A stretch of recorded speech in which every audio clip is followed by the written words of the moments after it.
चलिए हम लोग जस्ट पिछले क्लास में केमिकल रिएक्शन को समझा और केमिकल रिएक्शन होता कैसे है वो सुनिए। बस केमिकल रिएक्शन में reactants products and chemical reaction में जो भी उसका डेफिनेशन था उसको देखा। अब एक आपके सामने क्वेश्चन है, इस टॉपिक को आप अच्छे से समझेंगे क्योंकि हम इसका आंसर बिल्कुल लिखाएंगे नहीं, समझाएंगे। तो आपको अपने वर्ड में लिखना है, इसलिए आपको अच्छे तरीके से समझना है कि क्या है। अब आप लोग 10 में आ चुके हैं, लाइन बाय लाइन नोट्स कराया जाए तो ऐसी आदत नहीं होनी चाहिए। अब आप कॉलेज में प्रवेश करेंगे, इस हिसाब से आप इस क्वेश्चन को समझिए। How does the chemical reaction अगर केमिकल रिएक्शन होता कैसे है। यदि ध्यान से सोचने वाली बात है, यदि हम एक रिएक्शन लिखे फिर वही पुराना example H2 plus O2 H2 plus O2 ये हो गया आपका H2। हम आपसे एक क्वेश्चन पूछना चाहेंगे, क्वेश्चन ये पूछना चाहेंगे कि H2 ये H और H2 में क्या डिफरेंस है, H और H2 में क्या अंतर है, H क्या है H2 क्या है। तो आप कहेंगे कि H एटम है और H2 क्या है, मॉलिक्यूल। तो अब आप सोचिए, फ्रॉम 9 क्लास मैंने आपको पहले भी बहुतों बार बताया, 9 क्लास में एक चैप्टर है जिसका नाम एटम्स मॉलिक्यूल्स एंड आयंस है।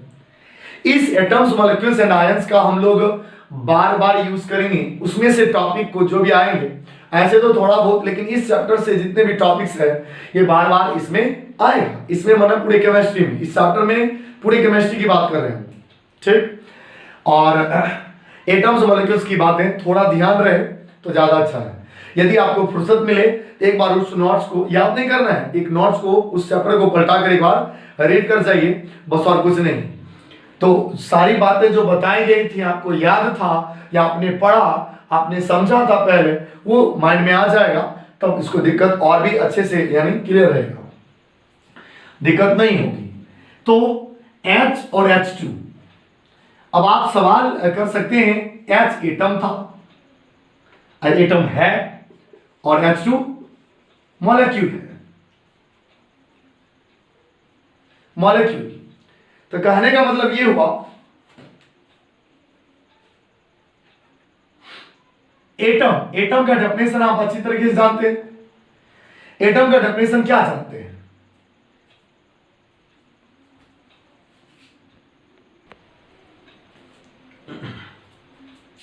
सॉरी, चलिए वापस हम लोग जो पढ़ रहे थे उसको आगे बढ़ाते हैं। एटम एंड मॉलिक्यूल के बारे में आप डेफिनेशन 9 क्लास में पढ़ रहे होंगे, ये बात मैं बोल रहा था कि एटम का डेफिनेशन आप क्या पढ़े। Atom is that smallest particle of a substance which can take part in chemical reaction but cannot exist in free state। ये पढ़ा गया जी। And molecules are that smallest particle of substance which doesn't take part in chemical reaction but can exist in free state। अब आप सोचिए, atom और molecules में chemical reaction में पार्टिसिपेट करता कौन है, एटम या मॉलिक्यूल। करता ही है ये जरूरी नहीं, क्योंकि इनएक्टिव गैस नोबल गैस की बात होगी तो रिएक्शन में पार्टिसिपेट नहीं करता क्योंकि उसका ऑक्टेट कंप्लीट है, इलेक्ट्रॉन डोनेट या गेन जैसी बात उसमें होती नहीं। तो आइए एटम्स की बात करें। एटम्स केमिकल रिएक्शन में भाग लेता है, पार्टिसिपेट करता है, इसलिए वो फ्री स्टेट में नहीं। एटम पार्टिसिपेट करके मॉलिक्यूल्स बना करके वो फ्री स्टेट में रहना चाहता है। तो एटम केमिकल रिएक्शन में पार्टिसिपेट करेगा, ये आपने 9 क्लास में पढ़ा। और जब एटम मॉलिक्यूल पार्टिसिपेट नहीं करता, अब आइए इस पर आप देखिए H2, आपके सामने जो रिएक्शन लिखा हुआ है, H2 क्या है, मॉलिक्यूल है। O2 क्या है, मॉलिक्यूल है। H2O क्या है, ये भी मॉलिक्यूल है। तो कहने का मतलब ये हुआ कि मॉलिक्यूल पार्टिसिपेट कैसे कर रहा है केमिकल रिएक्शन में। सोचिए, अभी हम लोगों ने पढ़ा कि केमिकल रिएक्शन में एटम्स भाग लेते हैं, एटम्स पार्टिसिपेट करेंगे, लेकिन यहां पर कैसे मॉलिक्यूल्स भाग लिए। फिर एक और एग्जांपल, CaCO3 वाला कैल्शियम कार्बोनेट को यदि हीट किया जाता है तो कैल्शियम ऑक्साइड और फिर कार्बन डाइऑक्साइड गैस का फॉर्मेशन हुआ। ये भी तो मॉलिक्यूल है, ये कैसे पार्टिसिपेट किया रिएक्शन में? लेकिन नहीं, ये बात बिल्कुल गलत है। मॉलिक्यूल डजंट या can not take part in chemical reaction. यहां पर आपको समझना होगा, समझने वाली बात ये है कि सबसे पहले एट फर्स्ट कि रिएक्टेंट के जितने भी मॉलिक्यूल है ब्रेक होता है, ब्रेक डाउन होता है, टूटता है, और ये ब्रेक होगा हाइड्रोजन फिर हाइड्रोजन, ये भी ब्रेक होगा, ये हो गया ऑक्सीजन और फिर oxygen. That means at first all the molecules of reactants convert into their atoms। सबसे पहले किसी भी केमिकल रिएक्शन में रिएक्टेंट्स के जितने भी मॉलिक्यूल्स है वो सभी टूटते हैं और टूटकर एटम में कन्वर्ट होते हैं। और अब ये एटम, अब आप जानते हैं एटम तो atom can take part in chemical reaction. अब ये आपस में रीअरेंज होता है और रीअरेंज होकर एक नया मॉलिक्यूल फॉर्मेट करता है, एक नया मॉलिक्यूल का फॉर्मेशन करता है, जिससे प्रोडक्ट का मॉलिक्यूल तैयार होता है। कुछ समझ आया? यानी कहने का मतलब है कि किसी भी केमिकल रिएक्शन में, जैसे ये केमिकल रिएक्शन, ये मॉलिक्यूल है, मॉलिक्यूल भाग नहीं लेगा, ये मॉलिक्यूल बिल्कुल भाग नहीं लेगा। इसमें मॉलिक्यूल में जितने भी आपको एटम्स है, कैल्शियम, कार्बन, ऑक्सीजन, सब ब्रेक हो जाता है टूट करके। ये सब ब्रेक का मतलब हुआ मॉलिक्यूल्स के एटम बिल्कुल डिफरेंट, अलग हो गए, टूटकर एटम में कन्वर्ट हो गए ये मॉलिक्यूल। अब ये एटम पार्टिसिपेट करेंगे केमिकल रिएक्शन में और रीअरेंज होकर नए नए सब्सटेंस का फॉर्मेशन किया और नए नए मॉलिक्यूल्स का फॉर्मेशन किया। यानी तो इस दौरान हुआ क्या ड्यूरिंग दिस केमिकल रिएक्शन? जैसे आप H2 देखते हैं, H2 का स्ट्रक्चर कुछ इस तरीके से ऐसा होता है। तो बताइए H2 आप आगे जाकर पढ़ेंगे metals, non metals and carbon में भी, कार्बन चैप्टर में केमिकल बॉन्डिंग। यहाँ हाइड्रोजन H2 जो मॉलिक्यूल है, दोनों एटम के बीच H के बीच एक सिंगल बॉन्ड है। अब ये बॉन्ड क्या होता है? बॉन्ड यानी केमिकल बॉन्ड। केमिकल बॉन्ड क्या होता है कि केमिकल बॉन्ड एक अट्रैक्शन फोर्स है जो किसी मॉलिक्यूल के एटम्स के बीच होते हैं। यही अट्रैक्शन फोर्स सभी एटम्स को बांध कर रखता है ताकि मॉलिक्यूल बना रहे। कहने का मतलब हुआ कि ये बॉन्ड जब तक ब्रेक नहीं होगा तो एटम में कैसे कन्वर्ट होगा? तो कहने का मतलब हुआ कि जितने भी रिएक्टेंट्स के मॉलिक्यूल्स हैं और मॉलिक्यूल्स के एटम के बीच बॉन्ड है तो फर्स्टली ब्रेक होता है, यानी वो बॉन्ड टूटा तब जाकर वो मॉलिक्यूल एटम में कन्वर्ट हुआ और फिर नए नए बॉन्ड का फॉर्मेशन होता है और नए नए बॉन्ड का फॉर्मेशन हुआ तब जाकर मॉलिक्यूल्स जो बना वो प्रोडक्ट का मॉलिक्यूल्स तैयार हुआ। तो कहने का मतलब क्या हुआ? इन सभी बातों से मैं क्या समझा? हम लोगों ने क्या समझा? इन सभी बातों से हम लोगों ने यही समझा कि किसी लैंग्वेज सुनिए पहले अच्छे तरीके से, जिसको आप कन्वर्ट करेंगे या लिखेंगे। किसी भी केमिकल रिएक्शन में सबसे पहले रिएक्टेंट्स के जितने भी मॉलिक्यूल्स है वो टूटकर एटम में कन्वर्ट होते हैं और वे सारे एटम आपस में रीअरेंज होकर प्रोडक्ट के मॉलिक्यूल तैयार करते हैं।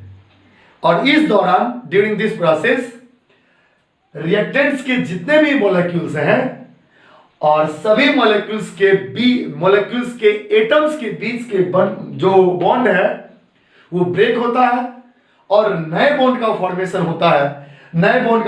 होता है, जिससे प्रोडक्ट के मॉलिक्यूल तैयार होते हैं। प्रोडक्ट एक से ज्यादा भी। फिर से सुनिए, किसी भी chemical reaction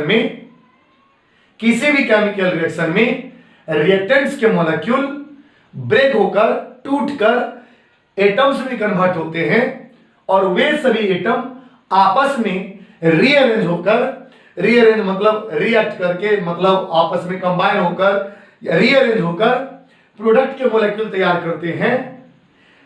in this process, इस दौरान रिएक्टेंट्स के मॉलिक्यूल्स के एटम्स के बीच के बॉन्ड टूटते हैं और नए बॉन्ड बनते हैं, जिससे प्रोडक्ट का मॉलिक्यूल बनता है।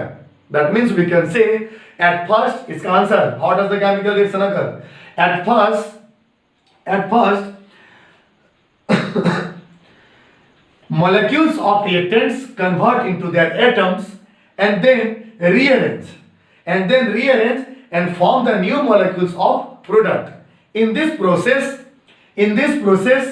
bond between the atoms of molecules of reactants breaks and new bond is formed, and then new bond is formed, then new product, new molecules of product is formed. I think you understand very well. और इस तरीके से आप समझेंगे. मैं एक बार फिर से रिपीट करता हूं कि केमिकल रिएक्शन में मॉलिक्यूल्स पार्टिसिपेट नहीं करता, एटम्स पार्टिसिपेट करता है. अब यहां पर जितने भी देख रहे हैं सभी आपके मॉलिक्यूल्स हैं. तो मॉलिक्यूल्स पहले एटम में कन्वर्ट होगा, और एटम में कन्वर्ट होने के बाद वो एटम्स आपस में रीअरेंज होकर नया मॉलिक्यूल्स तैयार कर दिया. एटम्स आपस में मिले तो मॉलिक्यूल्स ही तैयार होता है, और नए मॉलिक्यूल्स का फॉर्मेशन हुआ, और इस दौरान हुआ क्या, रिएक्टेंट्स का जो भी मॉलिक्यूल्स है और मॉलिक्यूल्स में जितने भी एटम है, एटम के बीच बॉन्ड टूटा तब तो एटम बना. एटम में कन्वर्ट हुआ, दैट मींस बॉन्ड टूटा और फिर नया बॉन्ड बना, और न्यू बॉन्ड का फॉर्मेशन जब हुआ तब जाकर मॉलिक्यूल्स का फॉर्मेशन होता है.